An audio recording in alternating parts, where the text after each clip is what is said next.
Pemirsa Kompas Dewata, tidak terasa kita sudah masuk di segmen terakhir untuk Disapa Bali pagi hari ini. Benar-benar gak terasa sekali karena perbincangan kita seru ya terkait dengan Bali Mandiri Energi dengan energi bersih. Tadi saya dapat bocoran pemirsa kalau sebentar lagi ternyata akan ada yang dilakukan oleh pemerintah Provinsi Bali. Akan ada wujudnya dari kendaraan listrik akan digunakan. Mungkin boleh dijelaskan Pak, apa itu dan di mana? Baik, terima kasih Mbak Dewi.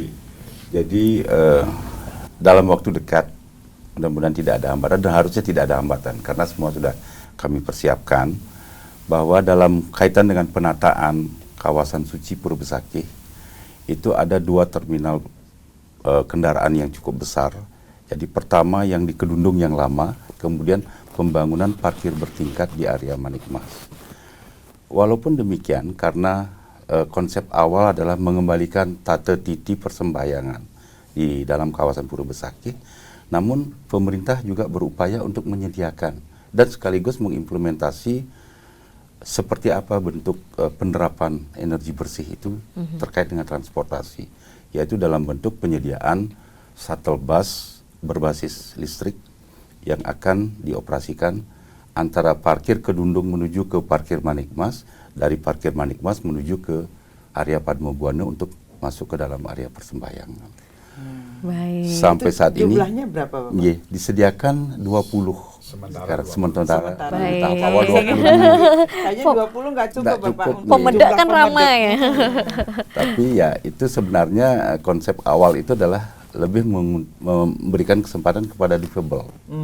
Jadi difabel, tetapi kalau yang sehat dengan udara yang bersih di Besakih, jalan kaki, ya itu mestinya juga disikapi dengan baik. Baik, luar biasa sekali. Mudah-mudahan segera terrealisasi. Kapan itu Pak?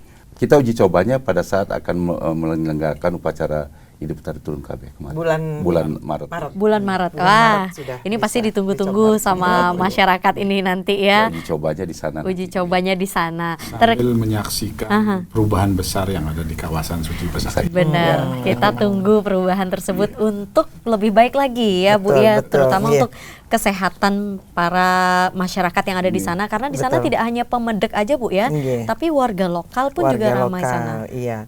Jadi sekarang dengan kembali ditata ke perlindungan untuk kawasan suci Besakih, sudah dipikirkan juga transportnya yang ramah lingkungan, yang bersih, yang untuk barangkali bagus sekali untuk paru-paru kita. Coba bayangkan sekarang parkirnya sudah ditempatkan ketika pemedak akan jalan menuju Utama Mandala, itu kan shuttle busnya itu sudah listrik. Berarti tidak ada pembuangan karbon dioksida, gas-gas yang beracun di situ.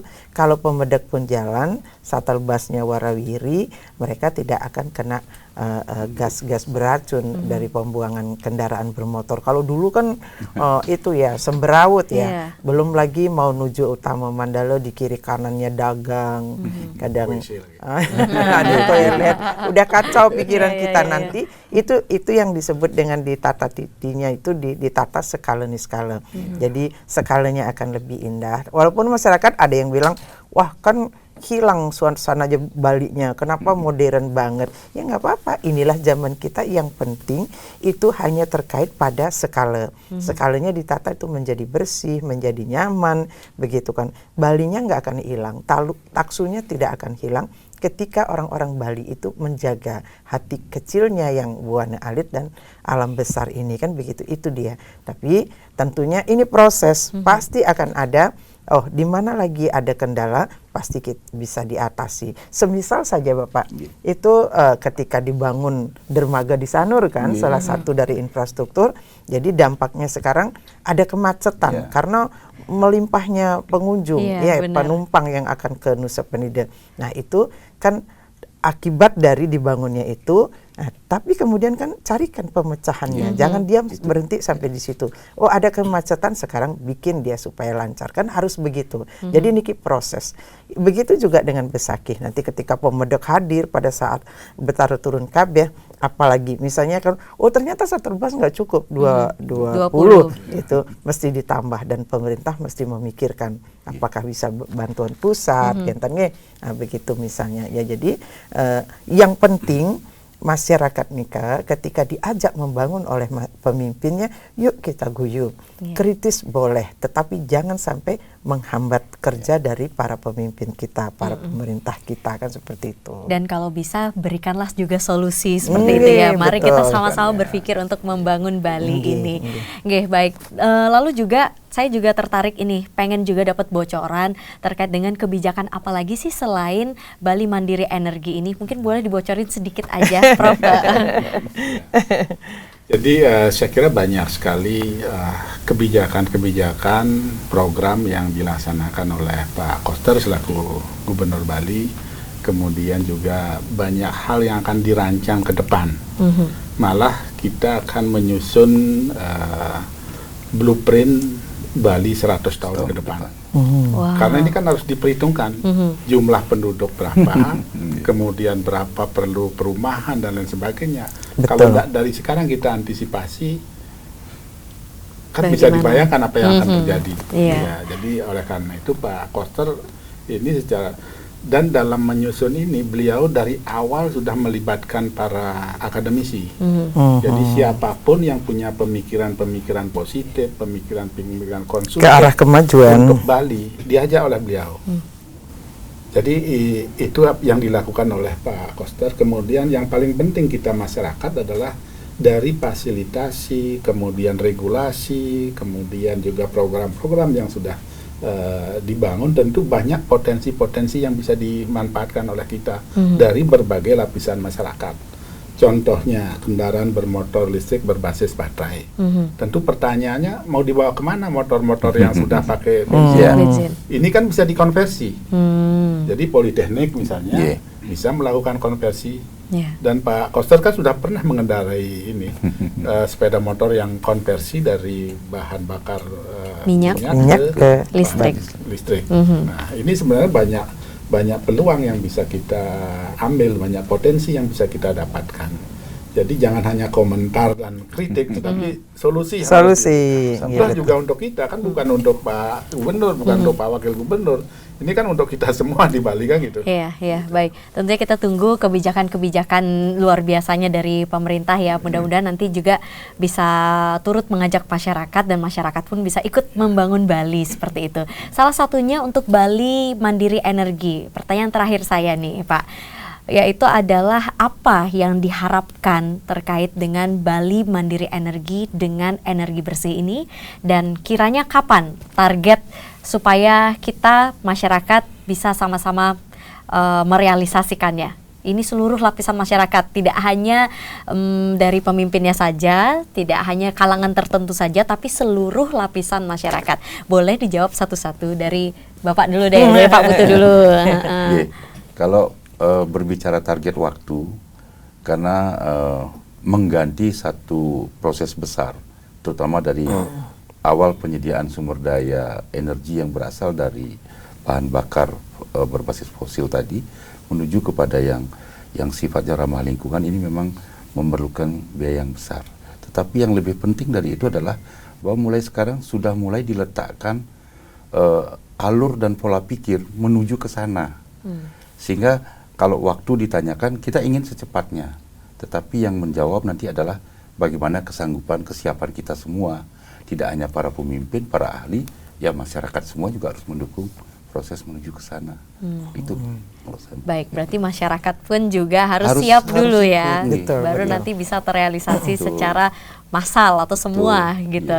Oke, baik. Kalau Prof, apa yang diharapkan dari kebijakan Bali Mandiri Energi ini? Iya, saya kira ini kalau terkait dengan Bali Mandiri Energi dengan energi bersih ini terkait juga dengan peta jalan transformasi ekonomi Bali yang telah disusun bersama antara pemerintah Provinsi Bali dengan Bappenas.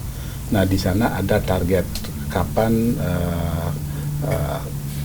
carbon emission itu zero. Itu udah dibuat ininya, target-target capaian sampai tahun 2045. Jadi saya nggak hafal betul ini, tapi yang jelas setiap 10 tahun kita evaluasi sampai nanti mencapai Zero. Carbon emission. Yeah. Gitu. Jadi ini tidak hanya tidak hanya slogan, tetapi itu udah ada target-targetnya yang harus kita lakukan. Dan setiap tahun dievaluasi oleh Bappenas terkait dengan peta jalan ekonomi Kreatif Bali hijau, tangguh, sejahtera. Ini luar biasa karena satu-satunya provinsi yang disupport oleh Bappenas untuk menyusun transformasi ekonomi. Tangguh, sejahtera. Hijau, tangguh, sejahtera. Hijau, tangguh, sejahtera. Oke, baiklah. Satu-satu. Itu satu lagi yang perlu kita bahas. Iya benar. Iya benar. Dicatat ya tolong Dicatat. Ada banyak nih yang perlu kita bahas ya. Baik, tentunya menjadi harapan kita bersama ya Pak ya untuk kita menuju ke sana. Hijau, tangguh dan sejahtera. Baik, kalau dari Ibu apa yang ingin diharapkan dari mandirinya Bali terhadap energi, terutama dengan energi bersih? Iya, sebagai ketua tim penggerak PKK itu yang visi Ibu itu kan di keluarga. Jadi ketika mendengar kata mandiri dalam bidang apapun, artinya kita tidak ingin tergantung. Tergantung itu nggak enak banget sayang, iya kan? Iya. Nah, kalau mandiri apa-apa kita bisa lakukan sendiri, mulai dari keluarga. Bahkan ketika Bapak Gubernur mengajak masyarakatnya mandiri, barangkali tidak hanya urusan energi, nanti yang lain-lainnya pun Bali mesti mandiri. Nah, kalau satu provinsi mandiri, provinsi yang lain mandiri, betapa kuatnya bangsa ini. Nah, untuk kemandirian ini tentunya mulai mandiri dari sikap mental, mindset dari keluarga-keluarga. Nah, sekarang bukan kebetulan, Bapak Gubernur membuat satu kemandirian itu di bidang energi bersih. Itu tujuannya apa? Supaya masyarakat dan lingkungannya sehat. Ketika lingkungan ini sehat dan Bali menjadi paru-parunya dunia, tujuan wisata kan akan bertambah. Ingin sehat paru-paru Anda, datang ke Bali. Benar ya. Ingin banyak-banyak O2 yang bersih, datang ke Bali, kan begitu sayang. Nah, coba kalau orang, aduh jangan ke Bali itu polusinya tinggi, kan begitu. Nah, jadi dengan alamnya bersih, pikiran-pikiran manusia dan raga dari manusia yang hidup di tanah Bali menjadi sehat juga. Itu jadi visi dari PKK, mewujudkan keluarga yang sehat. Pertamanya sehat, kemudian dia cerdas, punya daya saing tinggi. Artinya apa? Dia manusia-manusia yang mandiri dan landasannya akhlak mulia, budi pekerti yang luhur. Baik, luar biasa sekali. Berarti dari PKK dan pemerintah Provinsi Bali ini udah sangat-sangat luar biasa sekali. Satu kesatuan, iya benar-benar. Ya begitu suka dibisikin Pak Koster. Baik, apalagi juga memang Bali ini kan bergantung pada sektor pariwisata. Betul. Tentunya kita berharap supaya pariwisata kita ramai terus. Gimana caranya ramai? Tentunya kita harus sama-sama bergerak membangun Bali menjadi lebih bersih, menjadi lebih baik, tangguh, hijau, pokoknya segala-galanya yang baik gitu ya. Iya, sayang tadi itu kan Mbak Dewi bilang bergantung pada sektor pariwisata. Nanti tidak lagi. Kita mandiri di bidang pariwisata dan yang lain-lainnya. Nanti di dalam konsep ekonomi Kreatif Bali itu ada 6 sektor unggulan. Betul. Baik. Nanti ada satu tema lagi lah. Banyak sekali, seru ya pembahasan Sering kita ke ya. Kompas Dewata. Oke, baik. Sekali lagi terima kasih atas kehadirannya Ibu Sama-sama, Mbak Putri, Dewi. Bapak Darmiasa dan juga Pak Putu ya pagi hari ini di studio Kompas Dewata, dan berakhir sudah karena sudah 1 jam saya menemani Anda. Lalu juga pembahasan kita sebenarnya masih banyak lagi gitu ya berkaitan dengan 44 tonggak peradaban penanda Bali era baru ini. Tapi gak cukup kayaknya ya kalau kita bahas, makin panjang lagi ini. Terima kasih untuk pemirsa di rumah yang sudah menyaksikan Kompas Dewata. Pembahasan ini tentunya sangat menarik sekali. Untuk Anda yang belum menonton pagi hari ini, boleh nanti dicek di media sosial kita di Kompas TV Dewata. Sekali lagi saya mengucapkan terima kasih, dan akhir kata saya ucapkan para pesanti. Om Santi, Santi, Santi, Om.